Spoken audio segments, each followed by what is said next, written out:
Hi friends, இன்றைக்கி நம்ம கார்டனில் ஒரு ஃபுல் எனர்ஜி டே. ஏன்னா 3 முக்கியமான விதை போட போகிறேன். இந்த 3மே சீக்கிரமாக வளர்ந்து சீக்கிரமாக நமக்கு சாப்பிட ரெடியாகி நல்ல எனர்ஜியும் கொடுக்கும். அது என்னென்னா முள்ளங்கி, பாலக்கீரை, சுக்குட்டிக்கீரை. சொல்கிறப்பவே இது பிடிச்சவங்க வாயில் எச்சி ஊறும். வாங்க இப்போ நம்ம வீடியோக்குள்ளார போகலாம். வெல்கம் டு கிரீன் ஸ்ப்ரிங்ஸின் ஹோம் கார்டனிங். கார்டன் வேலையை ஸ்டார்ட் பண்ணலாம் வாங்க. அதுக்காக இப்போ நான் இந்த இடத்த சூஸ் பண்ணியிருக்கிறேன். இதுக்கு முன்னாடி இங்கே மக்காச்சோளமும் வெண்டைக்காயும் வச்சுருந்தேன். இப்போ அதெல்லாம் காய்ச்சி முடிச்சிருச்சு. அதுக்கப்புறம் இந்த இடத்துல மறுபடியும் செடி வைக்கிறதுக்காக நல்ல காஞ்ச ஆட்டு சாணம் ஒரு பாட்டிக்கிட்ட இருந்து காசு கொடுத்து வாங்கியிருந்தேன். அப்புறம் நம்ம கார்டன்லேயே காய்ச்சி முடிகிற செடியோட குச்சியெல்லாம் எடுத்து காய வச்சு அதெல்லாம் அடுப்பில் போட்டு சாம்பலாக மாற்றிடுவேன். அது எப்படி பார்த்தாலும் நம்ம கார்டனுக்கே யூஸ்ஃபுல்லாக மாறிடும். அப்புறம் கார்டனில் இருக்கிற அந்த களை செடி, வேஸ்ட்டாக போகிற காய் எல்லாமே இதெல்லாம் வச்சு மக்க வச்சு கம்போஸ்டாகவும் மாற்றிடுவேன். இது 3ஐயும் ஒரு வாரத்துக்கு முன்னாடியே இந்த இடத்துல கொட்டி நல்லா தண்ணி கொடுத்து வந்தேன். இப்போ தான் கொத்துறதுக்கு என் இடுப்பு எனக்கு பர்மிஷன் கொடுத்துருக்குது. நான் இப்போ போட போகிற விதைக்கு இவ்வளோ உரமெல்லாம் தேவையே இல்லை. உரத்தை உறிஞ்சி சத்தம் எடுக்கிற டைமுக்குள்ளே இதெல்லாம் செடியெல்லாம் காய்ச்சே முடிச்சிடும். இருந்தாலும் மண் நல்லா இருக்கணும்னு போட்டு கொத்துன்னு கொத்திக்கிட்டு இருக்கிறேன். அப்போ தான் மண் நல்லா லூஸ் ஆகும். இங்கே மண் லூஸ் ஆகுதோ இல்லையோ, நான் கொத்துறதுல என் உடம்புல இருக்க எல்லா ஸ்பேர் பார்ட்ஸும் லூஸ் ஆயிரும் போல். நிலத்தில் வேலை செய்கிறதும் ஓசியில் ஜிம்முக்கு போகிறதும் சமம்னு சொல்லுவாங்க. ஆனால் எனக்கு அப்ளை ஆகாது போல். எனக்கு சூரியன் நேராக நடுமண்டையில் எதையோ பிடுங்கின மாதிரி இருக்குது. செம டயர்டாக இருக்குது.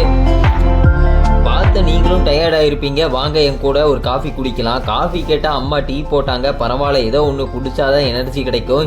என்னங்க நீங்களும் குடிச்சிங்களே? வாயில் 2 சைடில் மீசை முளைச்ச மாதிரி டீ ஊட்டி இருக்குது. தொடச்சிட்டு வாங்க நம்ம கார்டன் வேலையை பார்க்கலாம். மண்ணெல்லாம் நல்லா லூஸ் ஆயிருச்சு கொத்துனதில். கூடவே நானும் கோழி மண்ணை பறிச்சா கண்ட இடத்துல பரவி இருக்கும்ல, அந்த மாதிரி தான் இப்போ நான் கொத்துனதில் எல்லா இடத்துலையும் பரவி இருக்குது. இதெல்லாம் பாத்தியாக மாற்றுறதுக்காக ஒரு மட்டம் பண்ணிக்கிறேன். இந்த மண்ணெல்லாம் 3 பாத்தி கட்டலான்னு 3ஆ பிரிக்க நடுவில் பிரிச்சுட்டு இருக்கிறேன். குமிஞ்சு பாத்தி எடுக்கிறதுல நேராக வருதா கோணையாக வருதான்னு தெரியல. நீங்கள் பார்த்துட்டு தானே இருக்கிறீங்க, பார்த்து சொல்லுங்கள் நேராக வருதா இல்லையான்னு. டீ எல்லாம் கொடுத்துருக்குறேன், உங்களுக்கு கரெக்டாக பார்த்து சொல்லுங்கள். நான் என்ன வேலை செஞ்சாலும் நான் மனசில் நினைக்கிற அவுட்புட்டு ஈஸியாக வரவே மாட்டேங்குது. நடுவில் பிரித்தா நீட்டாக மட்டமாக வந்திருக்கும்னு பார்த்தா மறுபடியும் எனக்கு மட்டம் பண்ணுற வேலையை கொடுத்துருச்சுன்னு உட்காந்து பொறுமையாக மட்டம் பண்ணிகிட்டு இருக்கிறேன். ஒரு வழியாக ரெடி பண்ணிட்டாங்க. ஒரு செடி வளர்த்த எவ்வளோ வேலை வாங்குதுன்னு பாருங்கள். இப்போ இதில் 3 விதை போட போகிறேன். முள்ளங்கி, பாலக்கீரை, சுக்குட்டிக்கீரை. இந்த விதையெல்லாம் போடுறது உங்களுக்கு நல்லா தெரியணும்னு நம்பி போய் உட்காந்து விதை போட ஸ்டார்ட் பண்ணா என் மொபைல் பார்த்தீங்களா அதோட வேலையை காமிச்சிருச்சு. நான் என்ன ஃபோக்கஸ் கொடுத்துட்டு போனா அது பாருங்க பூவை ஃபோக்கஸ் பண்ணி என்ன பிளர் பண்ணி விட்டுருச்சு. ஹை டெக்னாலஜி கண்டிஷன்ஸை ஃபாலோ பண்ணுங்கடான்னா எவன் கேட்குறான்? அப்பவும் ஒரு சந்தேகம், நம்ம கேமரா ஃபோக்கஸ் நம்ம மேலே இருக்கா இல்லை வேற யாரு மேலேயாவது இருக்கான்னு செக் பண்ண வந்தேன். நல்ல வேலை நான் சந்தேகப்பட்டது கரெக்டாகிருச்சுங்க. கேமரா பூ பக்கத்தில் இருந்தனால பூவை ஃபோக்கஸ் பண்ணிருச்சுன்னு பூ பக்கத்தில் இருந்து பிரித்து எடுத்துகிட்டு வந்து வேற ஆங்கிளில் வச்சு விதையை போட்டுருக்கிறேன்.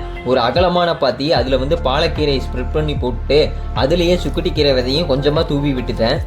ஏன்னா இருக்கிற இடத்துல எப்படி என்னெல்லாம் ஒன்றா போட்டு வளர்த்த முடியுமோ அந்த மாதிரி பண்ணிடுவேன். நாம் என்ன ப்ரொடக்ஷனாக பண்ண போகிறோம், வீட்டுக்கு தேவையானது தானே வளர்த்த போகிறோம். மீதி இருக்கிற 2 பாத்திலையும் முள்ளங்கியை ஊனிட்டு இருக்கிறேன் பொறுமையாக உட்காந்து. நீங்கள்லாம் இதெல்லாம் பார்த்து பொறுமையாக இருக்கிறீங்களான்னு தெரியல. கண்டிப்பாக பொறுமையாக தான் இருப்பீங்க. ஏன்னா பொறுமையாக இல்லாத நானே பொறுமையாக விதை போடுறப்போ அழகாக க்யூட்டாக உட்காந்து பார்க்குறேன். நீங்கள் பொறுமை இல்லாமையே இருப்பீங்க. இப்போ போட்ட விதையெல்லாம் நான் கவர் பண்ணலைன்னு வைங்களேன், வேற யாராவது கவர் பண்ணிட்டு போயிடுவாங்க. இந்த எறும்பு, பூனை, எலி ஒரு பக்கம் தூக்கிட்டு போயிடும். இன்னொரு பக்கம் மேலே இருந்து நம்ம சூரியன் சுட எல்லா விதையும் அப்படியே மண்ணாக மாற்றிடும். அதனால் நான் நல்லா மண்ணை போட்டு கவர் பண்ணிட்டேன். அப்புறமா தான் ஒரு யோசனை, பாலக்கீரை 1 அடிக்கு மேலே வளராது, சுக்கட்டிக்கீரை 2 அடிக்கு மேலே வளராது.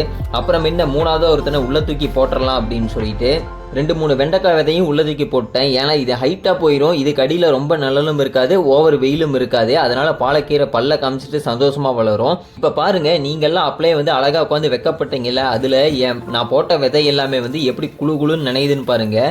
நீங்கள்லாம் என் வீடியோவை பார்க்குற சந்தோஷத்தில் நானும் நினைச்சிட்டேன். இவ்வளோதாங்க, இதெல்லாம் முளைச்சி வர்றதுக்கு எவ்வளோ நாள் ஆகும்னு நினைக்கிறீங்க?